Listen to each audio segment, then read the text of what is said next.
Welcome back. The attempted assassination of former President Donald Trump sending shockwaves throughout the world, including up north with our neighbors in Canada. Prime Minister Justin Trudeau and other Canadian leaders expressing outrage and sending condolences to the former president. Joining me now to discuss this is the host of the Charbonne Report, Michael A. Charbonne. Michael, Trump and Trudeau, to say the least, did not always agree on policy, yet the prime minister took the time out to reach out to the former president following that failed assassination. What's been the response from the Canadian media and the everyday Canadians after our former president was shot?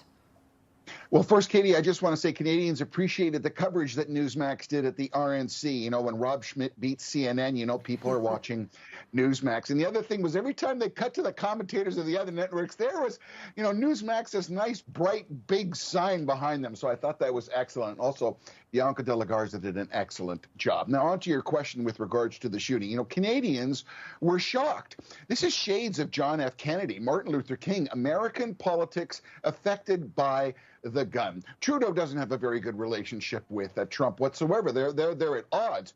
But many people in Canada were very disappointed with the way American media was spewing conspiracy theories and some ridiculous and malicious accusations, particularly MSNBC's Joy Reid and what Jack Black said. They're insensitive and ridiculous. Previous to the shooting, we heard in Canada, oh, he's a menace to democracy. He's never going to leave office. He's going to kill democracy. Well, one of our commentators, which is Conrad Black, he wrote a piece in the National Post which brought a story to light and a line that I wanted to share with you. He said that those who accuse others of such strong sentiment of corruption are themselves guilty. So Black encourages Canadians to sharpen their senses and really have a look at what's going on. Canadians are very much afraid if Trump comes in that we might get affected by the 10% trade. But more importantly, that when the mass deportations happen, that if these illegal aliens are going to go north, we are not prepared. Trump is not on necessarily good talking basis with Trudeau, but in the same sense, the sentiment in Canada is for change, for conservatives. So that has the same correlation that Pierre Poilievre would conceivably have a better relationship with Trump, Katie. Yeah, I'm glad you mentioned Jack Black actually canceled his tour. It was his bandmate who made that comment, but important that you brought that up. That was really in poor taste. He acknowledged that very publicly, which I thought was very classy of him. Prime Minister Trudeau. I apologize for saying that if I was wrong. That's correct band, wrong band member, but I think an important point that you made, a very valid one this morning. Prime Minister Trudeau and his Liberal Party have received a lot of criticism from some for spending too much taxpayer money recently. Canada spent 9 million Canadian dollars, about 16.6 million by U.S. standards, to buy a luxury condo in Manhattan. I'd like to go live there for the official residence for its consul general here in New York City. Were Canadians happy about this move? I can't imagine that they would be. Oh, the sweet part of that whole thing was it was $235,000 a year in common expenses. No, Canadians are ticked. I mean, the federal payroll has increased by $67 billion, and Canadian population has only gone up by 14%.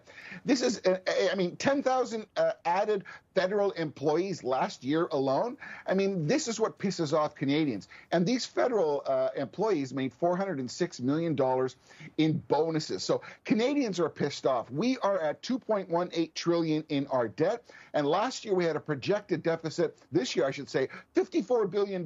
This is why Canadians are streaming more conservative. We are aligning very much with the Republican attitude of change, that Democrats and liberals are raising our taxes, are doing things that we want to realign. And hence why there is a great move now here to have an election, hopefully very, very soon, and oust Trudeau. That is the sentiment that is percolating in Canada, Katie. Yeah, any hockey fan knows that Canadians are really down-to-earth, grounded, hardworking people. What other criticisms have Canadians had with government spending there? Well, first of all, they're saying that a lot of the spending that's going out of the country, there are billions and billions of dollars that Trudeau has been giving to foreign countries for, pursuits of altruistic attitudes. When we have problems in Canada, we have a healthcare system, which is a universal healthcare system that needs to be funded, not giving billions and billions of dollars to other countries. Also, there is a real problem with our immigration. We have almost, I think it was 2.3 million people in Canada who are here on school visas. So much of this and the current economic state, the taxes, the carbon tax, Canadians are fed up and they want change. And they see a light, a little bit of Maga Maple Syrup, if you would, in Trump saying what's going on. And we're hoping that's going to change, Katie. Well, when you got to wait, 5-6 months to get an MRI, you might be upset about hearing about the price tag on that condo in New York. That's understandable stuff. Speaking of food, KFC Canada announcing its chicken will go halal nationally, and it will also drop its pork products. What's behind this? The halal products, are they that popular in Canada? So halal basically is a Muslim-blessed product in the same way as you would have kosher chicken. Why is a national brand making everybody eat halal? I don't care what your religious connotation is, but why would they do that? I mean, there are many people who are asking the question, this is a little offside. Is this going too woke? Is this trying to purport to a certain market? The market of Muslim consumers of chicken is not that great that it's going to overtake it. A very, very, how does one say, disturbing development for those people who say, I want to be a secular chicken eater. I don't want kosher. I don't want halal. I just want chicken. Why would you introduce religion into marketing fried chicken? I don't know. But this is the decision that Canadian KFC made. And there's some people that are raising concerns that, like, why is this happening? And it's not necessarily market driven either, Katie. What do you think is kind of turning the tide in Canada and looking at the recent RNC?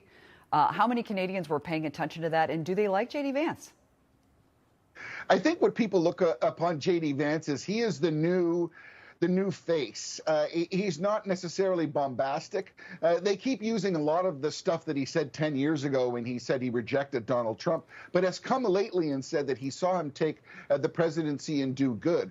I think Canadians were always a bit taken aback by, oh, this TV star, he can't shut up. He's saying things that gets them in trouble.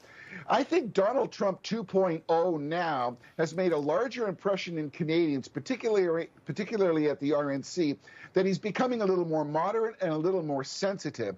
And I think that's a good thing. But I think Canadians look to many of the things that Donald Trump and the Republicans are saying are something that we want for Canada, because we are just as sick with the way the Liberals and Trudeau is conducting our government here that we hopefully look to something happening in the States, Katie. All right, we have to leave it right there. Our host of the Charbonne Report, Michael Charbonne, thank you so much for joining us on this Sunday.